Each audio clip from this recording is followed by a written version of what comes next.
perjumpaan pecinta dengan yang dicinta, perjumpaan perindu dengan yang dirindu, yaitu perjumpaan Allah dengan baginda Nabi besar Muhammad. Para ulama-ulama zaman dulu, beliau-beliau mengarang kitab yang menjelaskan tentang Isra Mi'raj. Ada kitab As-Siraj Al-Wahhaj fi Haqaiqil Mi'raj, karangan Imam Abu Ishaq Muhammad ibn Ibrahim An-Nu'mani Asy-Syafi'i. Ada kitab Al-Mi'raj karangan Imam Qusairi. Ada kitab Ar-Risalah fil Mi'raj karangan Imam Abu Hasan Ali bin Muhammad Al-Lakhmi. Ada kitab Ayatul Kubra fi Syarah Qissatul Isra karangan Imam As-Suyuti. Ada kitab An-Nurul Wahhaj fi Qissah Isra wal Mi'raj karangan Imam Ali Zainal Abidin bin Muhammad Al-Hadi Al-Barzanzi. Kemudian ada kitab Qissatul Mi'raj karangan Said Usman Syata bin Muhammad Syata. Kemudian ada kitab Afdalul Manhaj fi Isbat Isra wal Mi'raj karangan daripada Al-Imam Al-Hafidh Abdullah bin Mustafa Al-Maraghi. Kemudian ada kitab Tau'us Siraj fi Fadli Rajab wa Qisah Al-Mi'raj karangan daripada Al-Imam Sayyid Muhammad Amin Al-Kurdi. Kemudian ada kitab Qissatul Mi'raj karangan Imam Najmuddin Al-Ghaiti. Kemudian ada lagi kitab Hasyiyah Ad-Dardir karangan Imam Ahmad Abil Barakat Ad-Dardir. Biasanya zaman dulu ulama-ulama Betawi, kiai-kiai Betawi zaman dulu, kalau masuk bulan Rajab pasti beliau-beliau dengan santri-santrinya menghatamkan kitab Hasyiyah Ad-Dardir. Itu kitab yang menjelaskan tentang Isra Mi'raj. Ada kitab Nailul Muna wal Ghaya As-Saul fil Mi'raj Sayyidina Mukhtar Ar-Rasul karangan Imam Muhammad bin Ja'far Al-Kattani. Ada kitab Hulal Ad-Dibaj Al-Matruzah karangan Imam Muhammad bin Ahmad Ar-Rahwani At-Tatwani. Ada lagi kitab Minhajus Syami Mukhtasar Mi'rajus Syami karangan Syekh Yusuf bin Ismail An-Nabhani. Kemudian ada kitab Al-Mi'raj An-Nabawiyah karangan Syekh Hasan Asy-Syati. Kemudian ada kitab Mu'jizatul Kubra li Sayyidil Anbiya karangan Syekh Nafi Al-Jauhari. Kemudian kitab Yawaqit Taj Al-Wahhaj fil Isra wal Mi'raj karangan Imam Muhammad bin Muhammad Al-Hadi Al-Kattani. Kemudian kitab Al-Anwar Al-Bahiyah fil Mi'raj Khairil Bariyah karangan guru kami Abuya Imam Besar Ahlus Sunnah wal Jamaah As-Sayyid Al-Habib Muhammad bin Ali Al-Malik Al-Hasani. Dan masih banyak lagi kitab-kitab yang menjelaskan tentang Isra Mi'raj. Engkau pelajari kitab-kitab tersebut, maka engkau akan mendapatkan pemahaman yang benar, pemahaman yang jelas, pemahaman yang rinci tentang kejadian Isra Mi'raj. Sebab kenapa? Banyak ustadz-ustadz sekarang, kiai-kiai sekarang, ulama-ulama sekarang, dai-dai penceramah, ketika menjelaskan Isra Mi'raj nggak pakai ilmu, ngejelasin Isra Mi'raj sesuka comornya. Contoh, banyak penceramah ngomong begini, dada Nabi dibelah, Jibril bawa cawan terbuat dari emas, di dalamnya air berasal dari surga, dikeluarkan hati Nabi, dibersihkan dari kotoran, disucikan. Saya tanya, jawab yang keras, pernah atau tidak dengar penceramah ngomong seperti itu? Kurang keras, pernah atau tidak? Pernah atau tidak? Kalau ada ustadz, kiai, habib, penceramah, dai, ulama ngomong kayak begitu, itu ustadz, itu kiai, itu habib, itu ulama goblok. Makanya banyak sekarang ini ulama-ulama instan, ulama supermi, digodok 5 menit jadi, mondok enggak paham. Sekarang orang awam, ibu-ibu, bapak-bapak, orang awam kalau dijelasin begini, hati Nabi dibersihkan, udah cukup sampai di situ. Orang awam bakal berpikir apa? Sesuatu yang dibersihkan berarti sebelumnya apa? Sebelumnya apa? Makanya kalau menjelaskan, berikan pemahaman yang sesuai dengan akal mustami pendengar untuk menerima ilmu tersebut. Terus bagaimana dengan pembersihan hati Nabi? Itu namanya tajdid. Apa namanya? Tajdid. Hati Nabi sudah bersih dan dibersihkan lagi. Itu namanya tajdid. Hati Nabi udah suci, terus disucikan lagi. Contohnya, kalian punya wudhu, suci nggak? Bersih nggak? Terus wudhu lagi, boleh nggak? Ya begitu contohnya. Paham? Paham? Paham ya? Jadi bukan berarti dibersihkan hati Nabi itu kotor. Saudara-saudara, dalam kitab Asy-Syifa karangan Imam Qadiyat, jangankan hati Nabi, darahnya Nabi suci, darahnya Nabi air kencingnya Nabi nanahnya Nabi kotorannya Nabi apalagi hati Nabi Muhammad. Makanya para penceramah kalau ngomong jangan salah-salah, pakai ilmu lah. Karena saya nggak bisa lama. Intinya Allah undang Nabi Muhammad Isra Mi'raj berjumpa langsung dengan Allah. Sebab kalau saya mau jelasin ini Isra Mi'raj 1 bulan nggak kelar. Contoh ayat Subhanalladzi asra bi 'abdihi lailan minal masjidil haram minal masjidil aqsa, itu ayatnya. Saya jelasin satu-satu. Subhana bimakna tanzih yakni tanzihullah min kulli su'. Subhana bimakna al-bara'atu lillah min kulli naqsin. Lailan al-'abd bimakna al-'abd yakni ra'a bi'alatil ain. Jadi tidak bakal selesai sampai subuh, nanti kita nggak kelar. Jadi intinya saja, Nabi Muhammad diundang oleh Allah untuk menerima suatu perintah yang mulia, perintah yang agung, perintah yang utama, perintah yang dimana ketika Allah memerintahkan perintah-perintah yang lain cukup melalui Al-Quran. Jawab yang keras. Allah perintahkan haji melalui apa? Quran keras melalui apa? Allah perintahkan puasa melalui apa? Orang petojo lepas. Saya diinfus lagi sakit tapi semangat. Orang sini mental kerupuk ya. Jawab yang keras. Allah perintahkan haji melalui apa? Puasa, sedekah, zakat. Tapi ketika Allah perintahkan perintah yang satu ini tidak cukup melalui Quran. Allah undang Nabi Muhammad untuk langsung berjumpa dengan beliau untuk menerima perintah ini, karena begitu penting dan utamanya perintah tersebut. Apa perintah itu? Yang keras apa? Apa? Maka jaga kau punya sholat, perhatikan kau punya sholat, utamakan kau punya sholat. Orang-orang sekarang banyak yang rusak, saudara-saudara.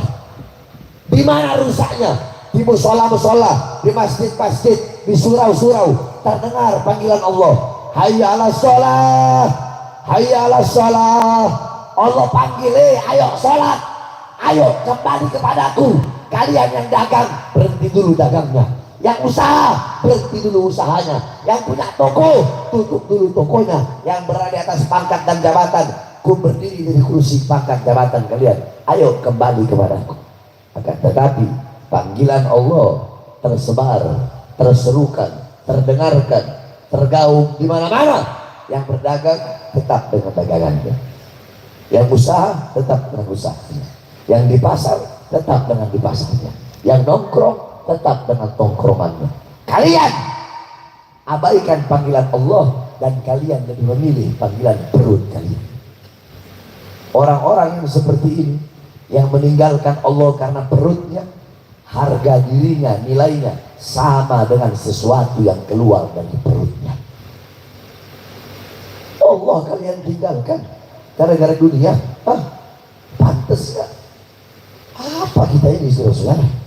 Allah yang kasih kalian rezeki, yang kasih kalian kehidupan, kalian tinggalkan, kalian abaikan demi urusan dunia kalian, harta, dagangan, usaha, kerjaan, biadab. Harusnya dahulukan Allah. Saya tanya, satu hari berapa jam? Satu hari berapa jam? 24 jam.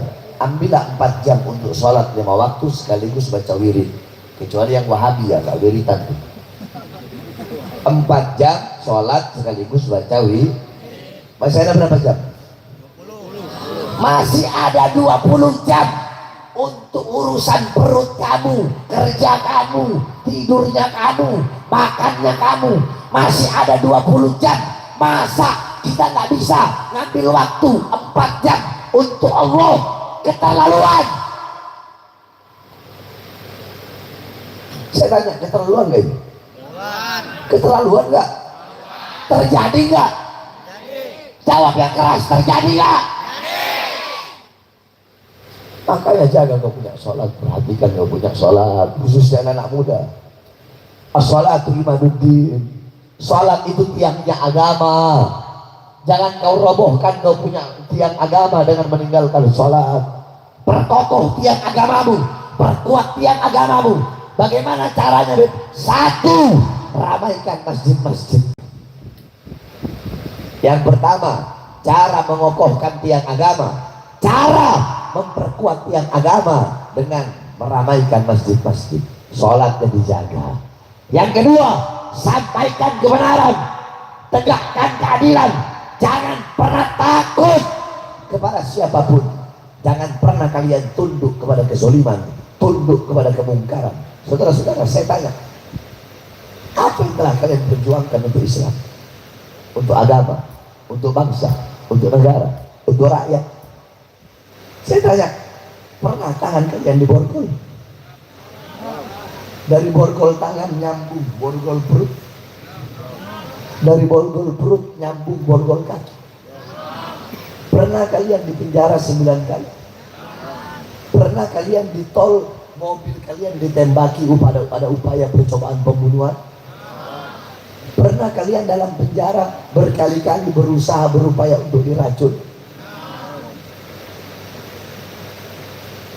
Habib Rizik di masa tuanya organisasinya dibubarkan. 6 laskarnya, 6 muridnya, 6 pengawalnya dibantai dengan keji, dibunuh sampai mati, ditembak, nyawanya, jiwanya mereka korbankan untuk anak cucu Rasulullah, untuk perjuangan Islam. Saya 2004 masuk penjara, kasus kota dan saya hancurin dulu. Saya ratai ke preman-preman daerah kota itu, diskoti 2004. 2010 saya masuk kasus Mbah Priuk, Tanjung Priuk. 2011 kasus Ahmadiyah. 2012 kasus Demos. 2018 kasus Habib palsu saya bantai. 2020 saya bebas. Siang bebas, malam ceramah, belum sampai 2 hari, besoknya udah ditahan lagi. Dibawa ke Nusa Kambangan, diborgol perut saya, tangan saya, kaki saya. Cukup sampai di sini? Tidak. 2022 bebas, belum sampai 1 bulan udah ditahan lagi. Kenapa? Karena ceramah saya yang membela 16. Saya tanya, 16 yang wafat rakyat atau bukan? Rakyat atau bukan? Rakyat atau bukan? Terus kenapa kami diperlakukan seperti ini? Berusaha dibungkam, diancam, difitnah, dihina, dicaci, dimaki, dikriminalisasi, berkali-kali di penjara. Saya tanya, apakah kami penjahat? Penjahat? Biadab? Bajingan? Bandar narkoba? Yang keras bandar narkoba? Bandar miras? Bandar judi? Nolong uang rakyat? Maling uang rakyat? Korupsi? Jual aset negara? Terus kenapa? Satu jawabannya, karena di dalam tubuh kami mengalir darah suci Rasulullah, darah kakek kami, darah pejuang, darah keberanian, darah kami, darah anak cucu Rasulullah. Selama kedua mata kami masih terbuka melihat penyengsaraan rakyat, penderitaan rakyat, maka selama itu kami yang akan berada di barisan paling depan, rela hancur, rela binasa demi bangsa dan rakyat Indonesia. Saudara, Allahu Akbar. Bayangkan 2 hari bebas dibawa ke Nusa Kambangan, sudah kayak bandar kelas kakap. Katanya saya dibawa Nusa Kambangan ditahan lagi itu karena ceramah saya meresahkan, provokasi. Saya mau tanya nih, di sini masyarakat bukan? Jawab ya. Ceramah saya begini isinya. Ini ceramah yang membuat saya ditahan lagi. Waktu itu awal-awal corona, saya bilang, hei presiden, hei pejabat, hei aparat, rakyat kalian kurung dalam rumah, tapi tidak kalian berikan kebutuhan pokoknya. Itu provokasi. Provokasi. Provokasi. Meresahkan itu. Meresahkan atau pembelaan? Meresahkan atau pembelaan? Saya tanya, merasa terwakili nggak? Merasa nggak? Merasa nggak? Terus kenapa mereka bilang meresahkan masyarakat? Yang goblok saya apa mereka? Yang bodoh saya atau mereka? Yang biadab saya atau mereka? Yang meresahkan saya atau mereka?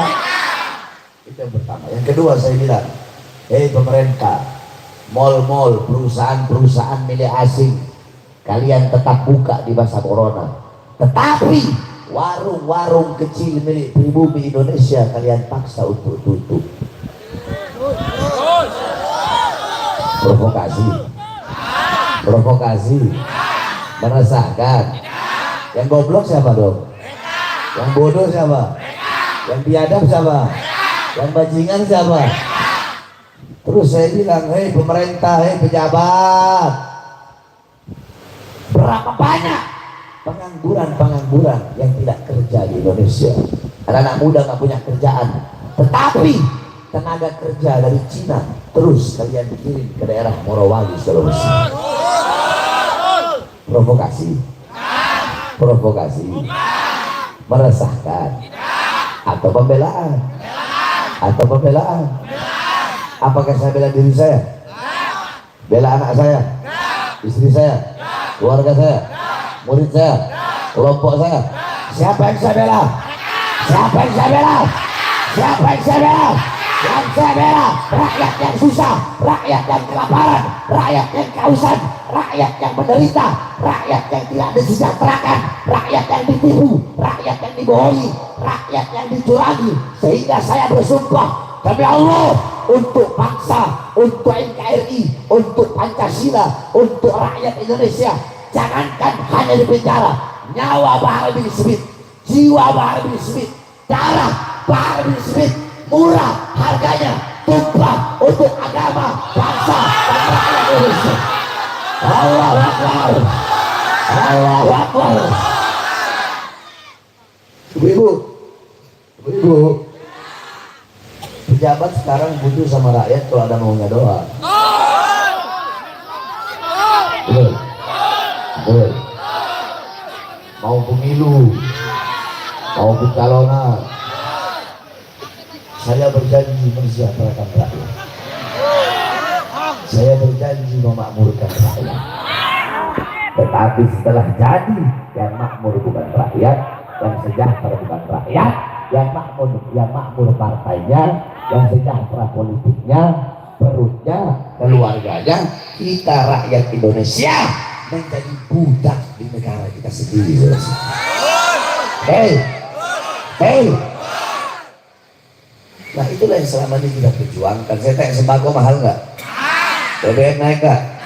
Minyak naik nggak? Cabai naik nggak? Semua naik? Enak. Kita perjuangkan saudara. Makanya saya sampaikan ini, kalian para pejabat, aparat, pemerintah, jangan sombong sama pangkat dan jabatan kalian. Jangan, saya jenderal. Emang kenapa kalau kau jenderal? Kenapa? Kenapa? Kenapa kalau kau jenderal? Kenapa? Saya takut kalau kau jenderal. Hah? Saudara-saudara, alhamdulillah, saya yakin saya dilahirkan oleh ibu saya dalam keadaan cinta kepada kematian, bukan berani mati. Di atas berani mati ada cari mati, di atas cari mati cinta kepada kematian. Saya berharap untuk mati syahid di jalan Allah Subhanahu wa taala. Jadi jangan nggak usah mau sombong-sombong sama pangkat dan jabatan. Betul? Saya tanya, gaji mereka dari siapa? Dari siapa? Seragam mereka dari siapa? Rumah dinas mereka dari siapa? Dari siapa? Mobil dinas mereka dari siapa? Dari siapa? Senjata mereka dari siapa? Water cannon mereka dari siapa? Gas air mata mereka dari siapa? Tapi mereka pakai buat rakyat. Betul? Betul? Makanya jabatan kalian, pangkat kalian, gaji kalian itu dari rakyat, dari air mata rakyat, darah rakyat, keringat rakyat, mata kalian. Jangan macam-macam dengan kami rakyat, jangan kurang ajar, jangan semena-mena dengan rakyat. Mentang-mentang kalian pejabat, aparat, jangan kurang ajar dengan rakyat Indonesia. Kenapa? Rakyat yang mengangkat kalian, rakyat juga yang bisa menurunkan kalian. Hei, ingat, di atas presiden ada satu, siapa? Kami rakyat Indonesia, saudara-saudara. Indonesia merdeka, merdeka, merdeka. Mudah-mudahan pejabat menjadi pejabat yang baik, taat, amanat, patuh, tunduk kepada Allah. Amin ya Rabbal. Jangan jadi pelacur berdasi. Betul? Pelacur itu ada berapa? Ada 3. Pelacur ada berapa? Yang pertama, pelacur yang menjual kemaluannya. Yang kedua, pelacur berdasi yang menjual bangsa, negara, aset-asetnya demi kepentingan pribadinya atau partai politiknya. Ketiga, pelacur agama yang menjual ayat Allah, hadis demi kepentingan jabatan dan kekuasaan. Yang haram dibilang halal, yang haram dibilang halal, haram dibilang halal, halal dibilang haram. Inilah 3 sifat atau 3 pelak menurut versi Bahari. Semoga bermanfaat. Terakhir sebelum saya tutup, saya lagi bangun pondok pesantren. Bapak, ibu-ibu siap keluarkan harta? Siap keluarkan harta?